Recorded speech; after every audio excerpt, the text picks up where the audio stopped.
Hello everyone, welcome to टैट बजर academy अबोर पंजाब। मैं मिथुन इंदौरा आप सबके सामने लाया हूं हिंदी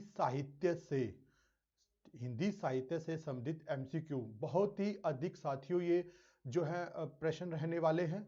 ठीक है जी, आप इनको बड़े ही ध्यान से देखें।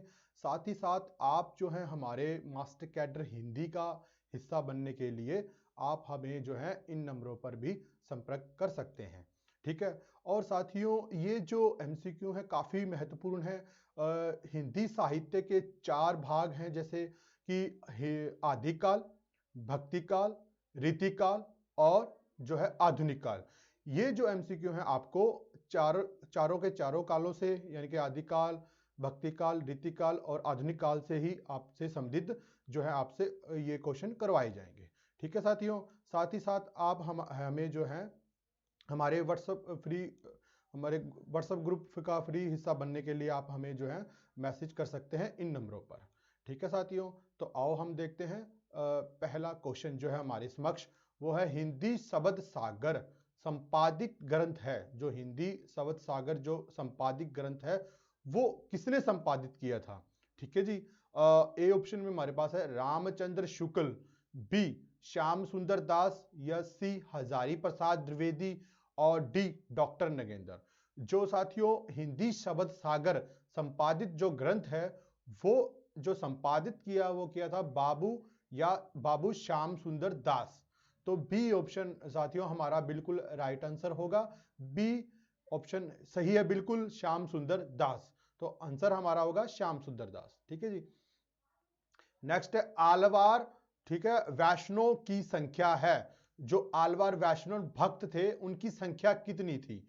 तो आलवार वैष्णव भक्तों की जो संख्या है वो कितनी है?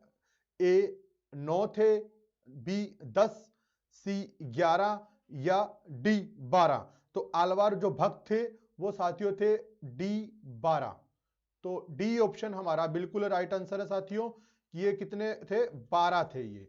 ये 12 माने जाते हैं आलवार वैष्णव भक्त जो हैं। ठीक है, आलवार वैष्णव भक्त। और आलवार शब्द का जो अर्थ है वो है ज्ञानवान पुरुष। ठीक है जी, ज्ञानवान पुरुष। और आलवार जो शब्द है वो साथियों तमिल भाषा का शब्द है। ठीक है जी, चलते हैं हम अगले प्रश्न की ओर। कालिदास हजारा की रचना है, यानी कालिदास हजारा की कौन सी रचना है इनमें से? ठीक है, कालिदास हजारा की रचना की किसने की? कालिदास हजारा की रचना ए भारतेंदु जी ने, बी घनानंद ने, सी चिंतामणि और डी कालिदास ने। ठीक है, तो कालिदास हजारा की जो रचना की वो साथियों की कालिदास जी ने। तो डी ऑप्शन हमारा साथियों बिल्कुल राइट आंसर होगा, कालिदास। ठीक है जी, हिंदी साहित्य का आधा इतिहास, ठीक है जी, निम्नलिखित में से किसके द्वारा लिखा गया? जो हिंदी साहित्य का आधा इतिहास है वो जो हिंदी साहित्य का आधा इतिहास जो नामक जो इतिहास ग्रंथ है वो किसके द्वारा लिखा गया? ए ऑप्शन में हमारे पास है डॉक्टर इंद्रनाथ मदान, बी में है डॉक्टर सुमन राजे, सी डॉक्टर श्याम सुंदर दास और डी ममता कालिया। तो हिंदी साहित्य का आधा इतिहास जो इतिहास ग्रंथ है वो डॉक्टर सुमन राजे के द्वारा रचित माना जाता है। तो हमारा बी आंसर जो है साथियों बिल्कुल राइट आंसर है, बिल्कुल सही आंसर है। तो डॉक्टर सुमन राजे ने ही हिंदी साहित्य का आधा इतिहास नामक इतिहास ग्रंथ जो है वो लिखा था। तो बिल्कुल हमारा बी आंसर सही आंसर होगा। संवत 1375 से 17 तक के साहित्य में कौन सी भावधारा परिलक्षित होती है? कि संवत 1775 से, ठीक है, 1375 से 1700 तक के साहित्य में कौन सी भावधारा परिलक्षित होती है? तो ए ऑप्शन में हमारे पास है श्रृंगारिकता। ठीक है जी, ये ठीक है ऐसे होगा साथियों, श्रृंगारिकता। ठीक है, श्रृंगारिकता, बी वीरता, सी रीति और डी भक्ति। तो 1375 से और 17 शक तो जो समय था, ठीक है जी, जो 1375 से 17 शक का जो समय था वो समय था साथियों भक्ति का, ठीक है जी, वो समय था भक्ति का, ठीक है। तो 1375 से 17 तक का जो समय माना गया है वो माना गया है भक्ति का, ठीक है, भक्ति काल का यानी कि, ठीक है साथियों। चलते हैं नेक्स्ट या अगले प्रश्न की ओर। भाषा भूषण के रचनाकार हैं। अब ये जो रचना है भाषा भूषण, इनके रचनाकार के बारे में हमने बताना है कि ये रचना किसके द्वारा रचित मानी गई है। तो ए ऑप्शन में हमारे पास है जसवंत सिंह, बी भूषण कवि, सी मतीराम और डी चिंतामणि। तो भाषा भूषण जो रचना है वो रचना मानी गई है जसवंत सिंह की। तो ए ऑप्शन हमारा साथियों बिल्कुल राइट आंसर है, ठीक है जी। भाषा भूषण जो रचना है वो जसवंत सिंह की रचना मानी गई है, ठीक है जी, जसवंत सिंह की रचना मानी गई है भाषा भूषण, ठीक है जी। तो चलते हैं आगे नेक्स्ट क्वेश्चन की ओर, अगले प्रश्न की ओर। हिंदी में हिंदी साहित्य का इतिहास सबसे पहले किसने लिखा। यानी कि हिंदी में ही हिंदी साहित्य का इतिहास सबसे पहले किसने लिखा था। तो हिंदी में ही जो हिंदी साहित्य का इतिहास जो लिखा वो किसने लिखा।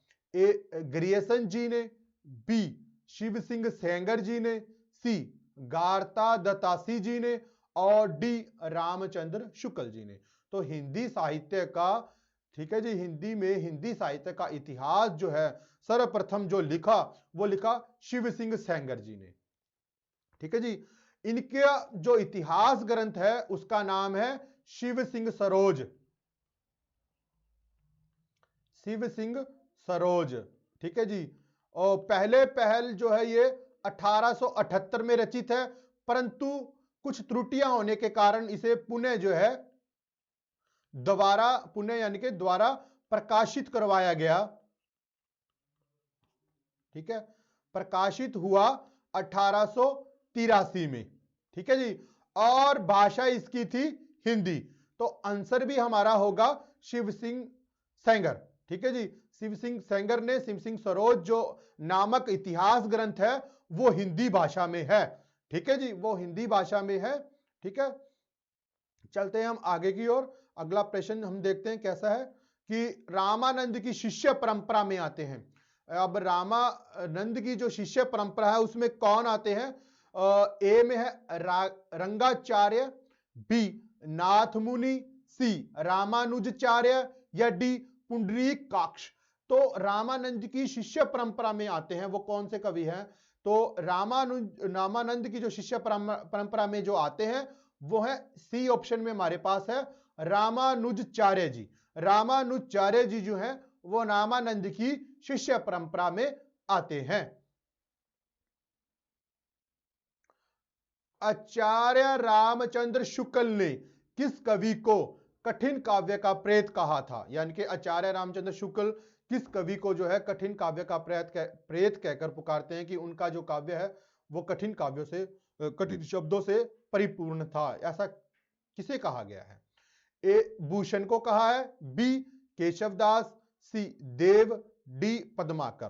तो जो कठिन काव्य का प्रेत कहा गया और कहा रामचंद्र शुक्ल ने तो वो कहा था केशव जी को। हमने जब रीति काल का अध्ययन किया तब उसमें हमने देखा कि केशव जो हैं उन्होंने जो है विशिष्ट और अलिष्ट शब्दों की जो है अश्लील शब्दों का जो है प्रयोग किया था, ठीक है। तो काफी वो क्लिष्ट शब्द थे जिनको कठिन शब्द कह सकते हैं हम, इसीलिए आचार्य रामचंद्र शुक्ल जी ने इन्हें जो है कठिन काव्य का प्रेत कहकर पुकारा है। तो बी ऑप्शन साथियों हमारा बिल्कुल राइट आंसर है।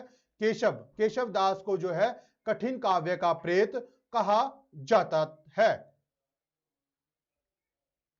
हिंदी के प्रारंभिक काल को वीर गाथा काल नाम किसने दिया। हिंदी के प्रारंभिक काल को वीर गाथा काल का नाम किसने दिया। तो हिंदी के जो प्रारंभिक काल है उसको वीर गाथा काल नाम किसने दिया। तो ए ऑप्शन में हमारे पास है आचार्य रामचंद्र शुक्ल, बी हजारी प्रसाद द्विवेदी, सी राहुल संस्कृत्यान और डी में हमारे पास है मिश्र बंधु द्विवेदी। ठीक है, तो जो आदि काल को या प्रारंभिक काल को वीर गाथा काल कहा, वो कहा आचार्य रामचंद्र शुक्ल जी ने। आचार्य रामचंद्र शुक्ल जी ने आदि काल को कह लीजिए, प्रारंभिक काल कह लीजिए, आरंभिक काल कह लीजिए, इसको जो है वीर गाथा काल कहा आचार्य रामचंद्र शुक्ल ने। ठीक है जी, आचार्य रामचंद्र शुक्ल ने जो वीर गाथा काल नामकरण इसे दिया, ये नाम जो है इन्होंने आदिकाल की रासो परंपरा की जो रचनाएं हैं उनको जो है सम्मुख रखकर दिया। लेकिन कुछ जो रचनाएं इन्होंने वीर गाथा के अंतर्गत जो परिगणित की है, वो रचनाएं क्या है कि कुछ श्रृंगारिक भी हैं, भक्ति भी हैं, और कुछ जो दो रचनाएं हैं उनका तो ये नहीं पता लग रहा अभी तक कि वो कैसी रचनाएं हैं। तो कहा जा सकता है आचार्य रामचंद्र शुक्ल जी ने कहा तो है कि वीर गाथा कालकरण, तो कहीं ना कहीं अब जब हम उन रचनाओं का अध्ययन करते हैं तो हमें मालूम पड़ता है कि आचार्य रामचंद्र शुक्ल द्वारा दिया गया नाम भी वीर गाथा काल जो है वो कहीं ना कहीं सही नहीं बैठता, सटीक नहीं बिल्कुल बैठता। तो आचार्य रामचंद्र शुक्ल ने ही प्रारंभिक काल को वीर गाथा काल नाम दिया है। तो ए ऑप्शन हमारा बिल्कुल राइट आंसर है। सुजान सागर के लेखक हैं। अब सुजान सागर के लेखक कौन है? ए ऑप्शन में हमारे पास है घनानंद, बी में है बोधा, सी में है ठाकुर और डी में है आलम। ठीक है, तो पहली बात तो घनानंद, बोधा, ठाकुर, आलम, ये जो कवि हैं ये रीति मुक्त काव्यधारा से कवि हैं। हम आते हैं हम अपने प्रश्न पर कि सुजान सागर के लेखक कौन है, तो वो है घनानंद। ठीक है जी, तो वो है घनानंद, सुजान सागर के लेखक है घनानंद। घनानंद की प्रेमिका का नाम था सुजान। ठीक है जी, जो कि उनके साथ जो है प्रेम नहीं करती, लेकिन घनानंद जो है उनसे बहुत प्रेम करते हैं, लेकिन वो जो है साथ अंतिम क्षण में उनका जो है साथ छोड़ देती है। उन्हीं की पीड़ा से व्याकुल होकर वो जो है वृंदावन चले जाते हैं और निम्बाक संप्रदाय में वो दीक्षित होते हैं। बाद में वो कृष्ण भक्ति को भी जो है अपना साधन बना लेते हैं, अपना जरिया बना लेते हैं जीने का। कृष्ण को जो है अपना आराध्या मान लेते हैं और वो बाद में अपनी कविताओं में जो है सुजान नाम जो है कृष्ण के लिए ही उल्लेखित करते हैं, यानी कि कृष्ण को ही जो है सुजान नाम से पुकारते हैं। तो बाद में वो कृष्ण जी को, श्री कृष्ण जी को जो है सुजान नामक नाम से ही पुकारते हैं। अपनी रचनाओं में भी उन्होंने श्री कृष्ण के लिए सुजान शब्द का प्रयोग किया है, जो कि उनकी पहले प्रेमिका थी। आगे हम चलते हैं। इसका साथियों ए ऑप्शन सही है बिल्कुल। ठीक है जी, नेक्स्ट क्वेश्चन है हमारे पास, हिंदी साहित्य का पहला इतिहास लिखा गया था, यानी कि हिंदी साहित्य का जो पहला इतिहास लिखा गया था वो ठीक है किस भाषा में लिखा गया था? हमारे पास है साथियों, ए संस्कृत भाषा में लिखा गया था, बी जर्मन भाषा में लिखा गया, सी फ्रेंच भाषा में लिखा गया, या डी अंग्रेजी भाषा में। तो हिंदी साहित्य का पहला इतिहास ग्रंथ जो लिखा गया साथियों वो सी ऑप्शन में हमारे पास है, फ्रेंच भाषा में लिखा गया, और ये लिखा गार्सा, ठीक है गार्सा द तासी जी ने। इनके इतिहास ग्रंथ का नाम है इस्तवार दा ला लेत्रुई ए हिंदुस्तानी। ठीक है जी, एंदुई ए हिंदुस्तानी। ठीक है, तो ये एक फ्रेंच विद्वान थे। ठीक है जी, एक फ्रेंच विद्वान थे, इन्होंने फ्रेंच भाषा में ही जो है हिंदी साहित्य का पहला इतिहास ग्रंथ लिखा। ठीक है, तो इसी के साथ जो है इनका हिंदी अनुवाद भी हुआ। ठीक है, जो कि इनका हिंदी अनुवाद भी हुआ, जो कि डॉक्टर लक्ष्मी सागर, ठीक है, लक्ष्मी सागर वाजपेयी जी ने किया 1953 में। ठीक है जी, हिंदी अनुवाद किया।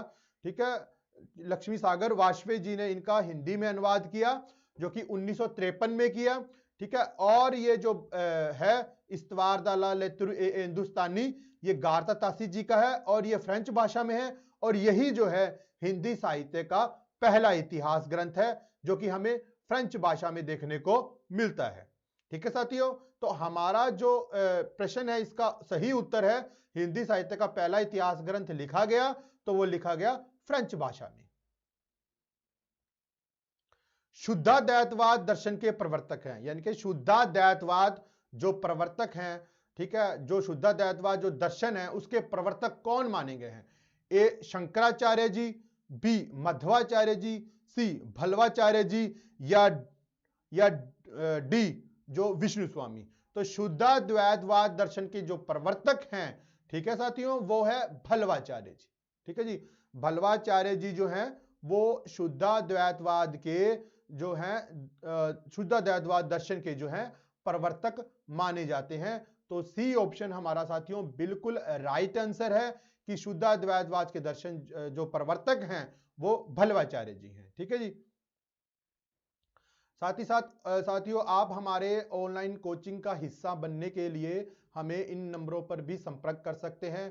ठीक है, इसी के साथ हमारे जो ऑनलाइन कोचिंग में जो ईटीटी, ठीक है, master mistress, PTI art and craft से संबंधित जो हमें कुछ ही मतलब दिनों में जो है पोस्टें देखने को मिलेगी, जो ठीक है, उसी के लिए आप हमें जो है इन नंबरों पर भी संपर्क कर सकते हैं। ठीक है जी। और जो है इसी से संबंधित मास्टर कैडर हिंदी के लिए आप हमें जो है मास्टर कैडर हिंदी लिखकर व्हाट्सएप ग्रुप में जो आप हमसे फ्री में आप ऐड हो सकते हो, फ्री में आप उसमें ऐड किए जा सकते हो। इन्हीं नंबरों से आप इन नंबरों पर आप हमें जो है अपना जो है हिंदी सब्जेक्ट और लिखकर, ठीक है, इन नंबरों पर आप हमें जो है संपर्क करें। ठीक है, साथ ही साथ साथियों आपको इसी प्रकार के जो है एमसीक्यू महत्वपूर्ण जो क्वेश्चन जो है, जो प्रश्न जो है वो आपसे आगे भी जो है डिस्कस किए जाएंगे, आपसे विचार विमर्श किया जाएगा उन पे। ठीक है, जो कि भिन्न भिन्न कालों से आपको देखने को मिलेंगे, आदिकाल, भक्ति काल, रीतिकाल और आधुनिक काल। ठीक है, और ये क्वेश्चन जो है काफी सहायक होंगे आपके लिए आने वाली परीक्षाओं के लिए। ठीक है साथियों, तो आप जो है हमें इन नंबरों पर जो है व्हाट्सएप ग्रुप में आप जो है फ्री ऐड हो सकते हो। आप अपना सब्जेक्ट, ठीक है, शहर का नाम और साथ ही साथ आप अपना जेंडर लिखकर और जो है हमें व्हाट्सएप पर आप हमें जो है भेज सकते हैं और फ्री जो है व्हाट्सएप ग्रुप का हिस्सा आप बन सकते हैं। ठीक है, और साथ ही साथ साथियों आप अगर आपको वीडियो अच्छी लगे तो आप इसे शेयर कीजिए और लाइक कीजिए अधिक से अधिक। ठीक है, चलते हैं साथियों हम अगले प्रश्न की ओर।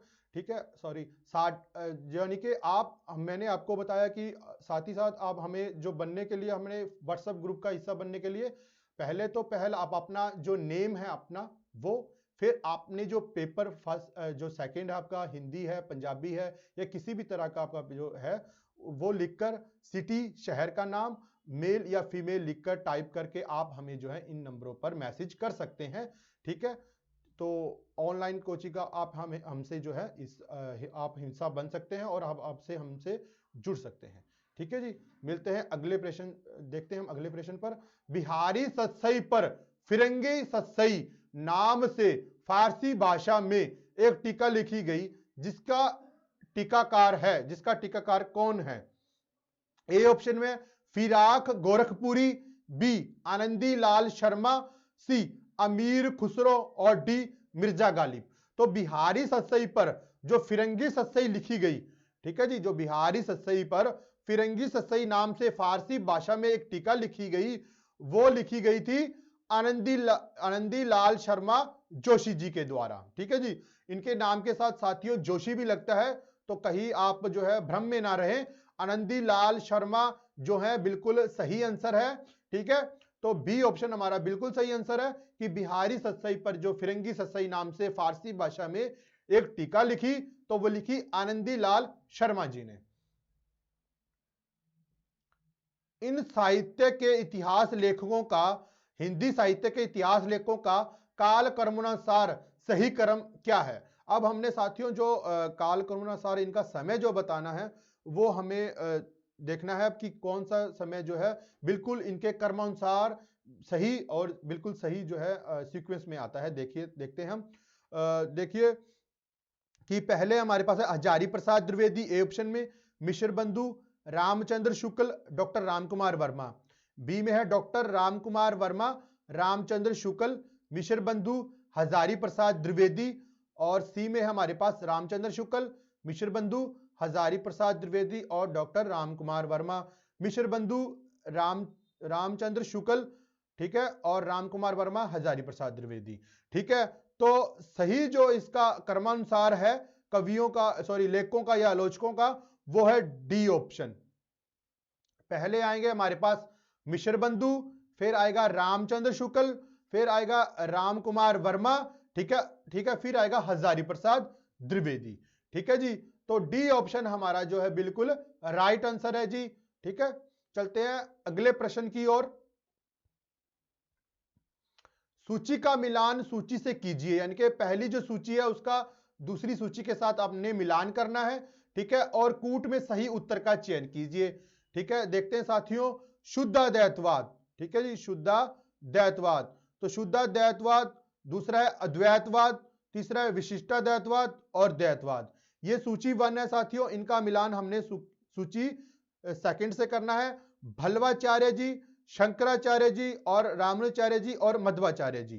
तो इनका जो सही मिलान है साथियों वो है शुद्धाद्वैतवाद भल्वाचार्य, ठीक है जी, शुद्धाद्वैतवाद भल्वाचार्य, और अद्वैतवाद शंकराचार्य,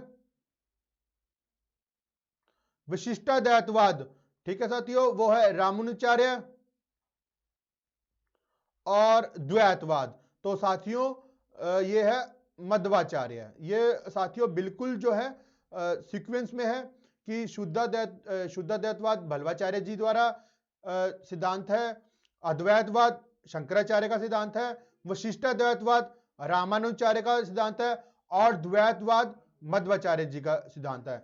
इस सारणी के हिसाब से और इनको देखने के पश्चात हमें ये मालूम हुआ, ये ज्ञात हुआ कि जो सही आंसर बैठता है साथियों वो सी बैठता है। तो सी ऑप्शन हमारा बिल्कुल सही आंसर है साथियों।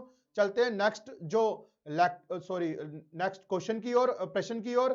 हिंदी साहित्य का वैज्ञानिक इतिहास के लेखक हैं। तो साथियों हिंदी साहित्य का वैज्ञानिक इतिहास जो ग्रंथ हैं इसके लेखक कौन हैं? ए ऑप्शन में हमारे पास है श्री ब्रजरतन दास, बी डॉक्टर गणपति चंद्र गुप्त, सी डॉक्टर श्री कृष्ण लाल, और डी डॉक्टर दयानंद श्रीवास्तव।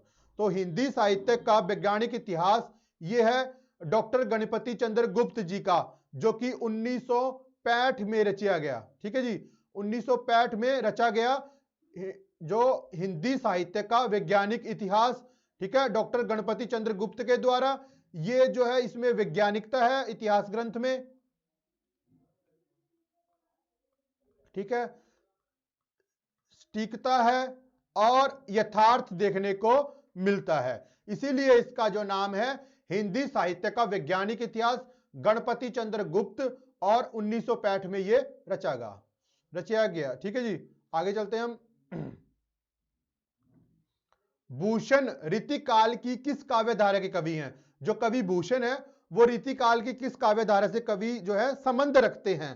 तो रीतिबद्ध काव्य धारा से है, रीति मुक्त काव्य धारा से है, रीतिबद्ध काव्य धारा से है, या आश्रयवादी काव्य धारा से है। सॉरी थोड़ी सी ये मिस्टेक है यहां पर, ये ए और सी जो हैं बिल्कुल एक ही हैं, रीतिबद्ध यहां पर आएगा रीति सिद्ध, या वहां पर लगा लीजिए रीति सिद्ध, तो हम यहां पर लगा देते हैं रीति सिद्ध। ठीक है जी, यहां पर हम लगा देते हैं रीति सिद्ध, तो ए ऑप्शन हमारा सही होगा रीतिबद्ध। तो जो भूषण जो है वो रीतिकाल के रीतिबद्ध काव्य धारा के कवि माने जाते हैं, तो ए ऑप्शन हमारा बिल्कुल राइट आंसर होगा साथियों। ठीक है, चलते हैं हम नेक्स्ट क्वेश्चन की ओर। हिंदी नवरत्न के लेखक हैं, तो हिंदी नवरत्न के लेखक कौन माने जाते हैं? ए ऑप्शन में हमारे पास है साथियों महावीर प्रसाद द्विवेदी, बी में है प्रताप नारायण मिश्र, और सी में है मिश्र बंधु, और डी में है इनमें से कोई नहीं। तो हिंदी नवरत्न जो है वो मिश्र बंधु की रचना है, तो सी ऑप्शन हमारा साथियों बिल्कुल राइट आंसर होगा, हिंदी नवरत्न मिश्र बंधु। ठीक है, हिंदी नवरत्न, हिंदी नवरत्न, और ये 1910 में रचना है। ठीक है, 1910 में इस रचना का जो है रचना काल है 1910। ठीक है जी, 1910। ठीक है, साथ ही साथ इनका जो कह सकते हैं मिश्र बंधुओं का जो इतिहास ग्रंथ है वो है मिश्र बंधु विनोद। ठीक है, मिश्र बंधु विनोद। ठीक है, इसके 4 भाग हैं साथियों। 3 भाग जो हैं वो 1913 में प्रकाशित हुए।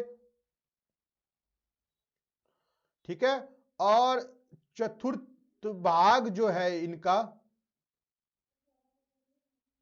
वो है जो है 1934 में। ठीक है जी,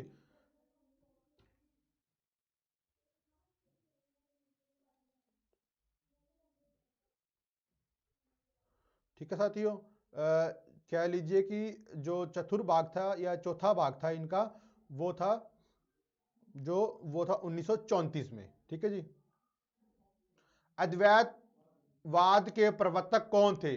अद्वैतवाद के प्रवर्तक कौन माने जाते हैं? ए शंकराचार्य, बी भल्लाचार्य, सी मध्वाचार्य या डी रामानुजाचार्य। तो अद्वैतवाद के प्रवर्तक कौन थे? तो अद्वैतवाद के प्रवर्तक इनमें से कौन माने जाते हैं? ठीक है, तो वो माने जाते हैं शंकराचार्य जी। शंकराचार्य जी अद्वैतवाद के प्रवर्तक माने जाते हैं। तो ए ऑप्शन हमारा साथियों बिल्कुल राइट आंसर है। ठीक है जी, तो शंकराचार्य जो है अद्वैतवाद के जो है प्रवर्तक माने जाते हैं। भूषण को कवि भूषण की उपाधि किसने प्रदान की? भूषण को कवि भूषण की उपाधि किसने प्रदान की या दी? ठीक है, ए शिवाजी ने, बी छत्रसाल ने, सी सोलंकी राजा रुद्र शाह ने या डी इनमें से कोई नहीं। जो भूषण है उनको कवि भूषण की उपाधि जो साथियों दी गई वो दी सोलंकी राजा रुद्र शाह जी ने। सोलंकी राजा रुद्र शाह जी ने इनको जो है भूषण कवि भूषण की उपाधि दी थी। तो कह सकते हैं भूषण इनका नाम नहीं है, भूषण इनकी उपाधि है। आचार्य शुक्ल के अनुसार हिंदी साहित्य का आविर्भाव कब से माना जाता है? तो आचार्य शुक्ल के अनुसार हिंदी साहित्य का जो आविर्भाव है, ठीक है, आविर्भाव है जो वो कब से माना गया है? ए ऑप्शन में हमारे पास है प्राकृत से, बी संस्कृत से, सी प्राकृत की अंतिम अपभ्रंश अवस्था से, ठीक है, और डी पाली से। तो जो हिंदी साहित्य का आविर्भाव माना गया है वो माना गया है प्राकृत की अंतिम अपभ्रंश व्यवस्था से। ठीक है जी, प्राकृत की अंतिम अपभ्रंश अवस्था से माना गया है हिंदी साहित्य का आविर्भाव। ठीक है जी, तो सी ऑप्शन हमारा बिल्कुल राइट आंसर है जी। निर्गुण भक्ति के कवि नहीं है, वो निर्गुण भक्ति के कवि कौन नहीं है? इनमें से जो हमें स्क्रीन पे जो ये कवि दिखाई दे रहे हैं 4, इनमें से जो 3 जो है वो भक्ति के निर्गुण भक्ति के कवि हैं, लेकिन एक नहीं है। वो कौन सा है? ए ऑप्शन में हमारे पास है रैदास, बी में है कबीर दास, सी में है दादू और डी में है श्री रामानुजाचार्य। तो निर्गुण भक्ति के कवि कौन नहीं है? तो वो नहीं है श्री रामानुजाचार्य जी। ठीक है जी, श्री रामानुजाचार्य जी जो हैं वो निर्गुण भक्ति के कवि नहीं माने जाते। तो डी ऑप्शन हमारा बिल्कुल राइट आंसर है जी। बिरह बारिश किसकी रचना है? ए बोधा जी की है, बी ठाकुर है, सी आलम और डी घनानंद की रचना है। तो बिरह बारिश जो रचना है वो बोधा जी की रचना मानी जाती है। ठीक है, तो ए ऑप्शन हमारा बिल्कुल राइट आंसर है जी। रामचरितमानस, पद्मावत, सूरसागर, कबीर जैसे ग्रंथ किस काल की देन है? ठीक है जी, रामचरितमानस, पद्मावत, सूरसागर, कबीर जैसे जो ग्रंथ हैं वो किस काल की देन है? वो ए भक्ति काल की देन है, बी छायावाद काल है वो, सी भारतेंदु काल के हैं ये, या डी द्विवेदी काल के हैं। तो हमने रामचरितमानस देखा तुलसीदास जी का है। ठीक है, और ये 1574 ईस्वी में रचा गया। ठीक है, तो ये भक्ति काल का है क्योंकि तुलसीदास जी भक्ति काल के हैं। तुलसीदास जी का जन्म 1532 के करीब हुआ। अब आते हैं पद्मावत में। पद्मावत जो है वो भी भक्ति काल का है, ये सूफी काव्य से है। ठीक है जी, जायसी की रचना है पद्मावत। ठीक है, 57 खंडों में विभाजित है पद्मावत। ठीक है, और इसे समासोक्ति काव्य भी कहा गया है। ठीक है, तो ये क्या है? ये भी भक्ति काल का है। सूरसागर, सूरसागर जो है वो सूरदास जी द्वारा रचित है और ये भी जो है भक्ति काल से संबंधित है। तो हमारा जो आंसर होगा वो होगा ए ऑप्शन, क्यों? क्योंकि ये तीनों के तीनों चारों जो हैं ये सारे के सारे जो हैं ये भक्ति काल से संबंध रखते हैं, तो भक्ति काल हमारा सही आंसर होगा। ठीक है जी, तो ऑप्शन ए में भक्ति काल है, तो ए ऑप्शन ए हमारा बिल्कुल राइट आंसर है जी, भक्ति काल से संबंधित है। ठीक है जी, तो ये थे साथियों आपसे डिस्कस किए हुए 25 क्वेश्चन जो कि भिन्न भिन्न कालों से हैं, जैसे आदिकाल, रीतिकाल और सॉरी आदिकाल, भक्ति काल, रीतिकाल और आधुनिक काल। ठीक है, इसी प्रकार के जो बहुत अधिक महत्वपूर्ण क्वेश्चन जो है आपसे आगे भी जो है उन पर विचार विमर्श किया जाएगा। ठीक है, अगले लेक्चर में साथ ही साथ साथियों आप जो है हमारे ऑनलाइन कोचिंग का हिस्सा बनने के लिए आप जो है हमें इन नंबरों पर भी जो है संपर्क कर सकते हैं। साथ ही साथ आप जो है हमारे व्हाट्सएप फ्री व्हाट्सएप ग्रुप का हिस्सा आप बन सकते हैं। अपना नेम, पेपर, ठीक है, और सिटी मेल या फीमेल, जैसे कि उदाहरण में आप अपना नाम टाइप कीजिए, फिर हिंदी साहित्य, हिंदी मास्टर कैडर हिंदी साहित्य से आप अगर ऑनलाइन कोचिंग लेना चाहते हैं तो आप अपना पेपर, फिर आप किस शहर से हैं, सिटी, और मेल या फीमेल आप टाइप करें और आप जो है हमें इन नंबरों पर मैसेज कर सकते हैं। ठीक है साथियों, आगे भी आपसे जो है महत्वपूर्ण क्वेश्चन जो है उन पर जो है विचार विमर्श किया जाएगा। आगे भी मैं आपको मिथुन इंदौरा, ठीक है, आपको जो है हिंदी साहित्य से संबंधित भिन्न भिन्न कालों से जो क्वेश्चन है महत्वपूर्ण, उस पर आपसे जो है विचार विमर्श करूंगा और आपको जो है मैं उनका जो है सही से बिल्कुल आगे हम उसकी तैयारी करेंगे। ठीक है, इसी के साथ मैं अब आपसे आज्ञा चाहता हूं। ठीक है जी, ठीक है, मिलते हैं अगले एमसीक्यू, अगले महत्वपूर्ण क्वेश्चनों के साथ, अगले प्रश्नों के साथ। ठीक है, तब तक के लिए मुझे दीजिए इजाजत। ठीक है जी, धन्यवाद।